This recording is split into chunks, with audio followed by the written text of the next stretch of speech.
Muitas pessoas falam que o movimento feminista é um movimento desnecessário, que a sociedade não precisa dele. E muitas mulheres, inclusive, apoiam esse tipo de afirmativa, achando que elas não precisam, nunca precisaram do movimento feminista para conquistar nada. Então, hoje, para mostrar para vocês que feminismo não é mimimi e não é uma luta invisível, eu vou trazer aqui para vocês hoje alguns exemplos de conquistas das mulheres através dos movimentos feministas. Por exemplo, a educação era algo proibido para as mulheres. Aqui no Brasil, eu vou falar sempre de Brasil, aqui no Brasil as mulheres só tiveram direito à educação em 1827 e a pioneira de frequentar a escola foi uma mulher do Rio Grande do Norte chamada Nísia Floresta. Então, apenas em 1827 é que as mulheres brasileiras tiveram acesso à educação. Mas era só o ensino fundamental, nada de ensino médio, muito menos ensino superior. Imagina que as mulheres poderiam ter tanto conhecimento assim, não é?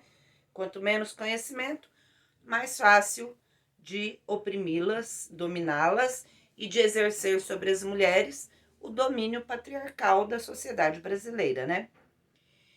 A educação superior, o ensino superior, só foi autorizado às mulheres em 1879. Então, se hoje você tem o direito de se sentar no banco de uma escola, se hoje você teve acesso à educação, cursou um curso superior, tem um diploma, isso é graças ao movimento feminista brasileiro. É graças a mulheres feministas que lutaram. Ah, mas eu não fui para a escola, não fiz faculdade. Mas se você colocou uma filha sua, matriculou uma filha sua na escola e ela foi embora nos estudos, foi até a faculdade, pós-graduação e tudo, você precisou do movimento feminista. Uma outra questão é o direito ao voto, direito a votar e direito a ser candidata. Isso aqui no Brasil também, as mulheres só foi permitido no início do século XX, em 1900 e alguma coisa. As mulheres não podiam votar, não podiam participar dos espaços de política da sociedade brasileira, mas foi o movimento de sufragistas que surgiu no mundo inteiro, inclusive aqui no Brasil, que conquistou o direito ao voto. Mas convém salientar que, no princípio, apenas mulheres brancas, casadas e com autorização do marido é que poderia votar. Depois, em 1932, o voto passou a ser extensivo a todas as mulheres, mas foi só nos anos 1940 que o voto das mulheres passou a ser obrigatório. Até então, elas não precisavam, não eram obrigadas a votar, votavam se quisessem, né? E aí foi quando também no século XX, nos anos 1900, que as mulheres também conquistaram o direito a serem candidatas. Isso também é uma conquista do movimento feminista. Ah, mas eu não tenho interesse por política, não tenho interesse em ser candidata, eu nem voto em mulher. Tá, você pode não querer votar em mulheres e você pode não querer ser candidata nunca na sua vida. Mas é muito importante a representatividade feminina no legislativo, porque nós precisamos de mulheres falando, nos dando força, apoio e políticas públicas de atendimento que atendam as mulheres, tá certo? Um outro direito que também só foi conquistado pelas mulheres com o movimento feminista, que é o direito à herança. Antes de 1962, se o seu pai morresse e ele tivesse muito dinheiro, você não receberia nada dessa herança, apenas os seus irmãos.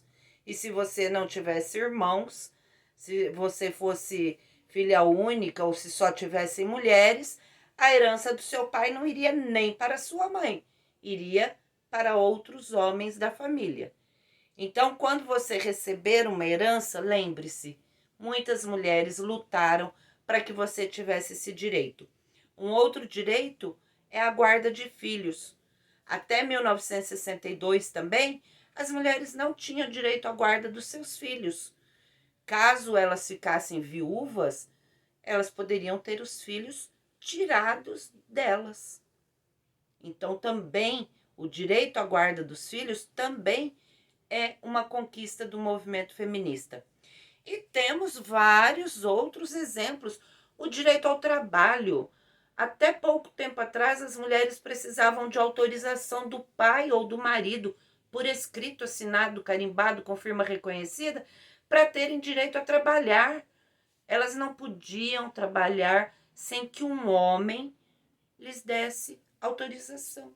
Tinha de pedir. Amamentar os filhos, amamentar em horário de trabalho ou ter um horário de trabalho diferenciado para amamentar as crianças, os filhos, também não era permitido. Licença maternidade nunca nos foi dada. Ela foi arrancada. A licença maternidade é fruto de muita luta, principalmente das mulheres que se enfiaram no movimento sindical, né? Para quê? Para conquistar direitos para nós, direitos que nós usufruímos até hoje. Proteção contra a violência, proteção contra a violência doméstica. Precisou que a Maria da Penha quase morresse para que uma lei fosse criada, que é a lei que leva o nome dela, para que nos desse proteção contra a violência, principalmente contra a violência doméstica. Maria da Penha foi colocada em cárcere privado pelo ex-companheiro durante 15 dias. Ele a eletrocutou, ele tentou matá-la 2 vezes e na segunda tentativa ele deu um tiro nas costas dela que a deixou numa cadeira de rodas. Mas ela lutou. Maria da Penha é uma mulher feminista. Um outro direito que nós conquistamos foi em 2015, quando a lei do feminicídio passou a vigorar no Brasil. O feminicídio passou a ser considerado crime hediondo. E o que é o feminicídio? É o assassinato, é a morte de mulheres exclusivamente porque elas são mulheres. Ah, mas eu não sofro violência doméstica. Meu marido jamais levantaria a mão para mim. Maravilha, muito bom. Mas se tá bom para você e para as outras mulheres? O Brasil é um dos países que mais mata mulheres, que mais comete feminicídio no mundo todo. Então, se você não está correndo risco de sofrer violência doméstica ou de ser assassinada pelo seu companheiro ou pelo seu ex-companheiro, lembre-se que milhões de mulheres estão sendo estupradas, violentadas, agredidas pelos maridos, pelos namorados, pelos ex-maridos, pelos ex-namorados, todos os dias no mundo todo, inclusive aqui no Brasil. De repente, a sua vizinha, a sua irmã pode estar sendo agredida, pode estar sofrendo violência doméstica, pode estar sendo vítima do machismo que nos mata todos os dias. Então, antes de dizer que o feminismo é mimimi, pense no que você tem de bom hoje, nos direitos que você tem, quais são os seus direitos conseguidos, conquistados a partir da luta feminista, tá bom? Era mais ou menos isso que eu queria falar. Muito obrigada por ter assistido o vídeo. Curta, comente, não esqueça de compartilhar com as pessoas e de se inscrever no nosso canal, tá bom? Muito obrigada e até o próximo vídeo.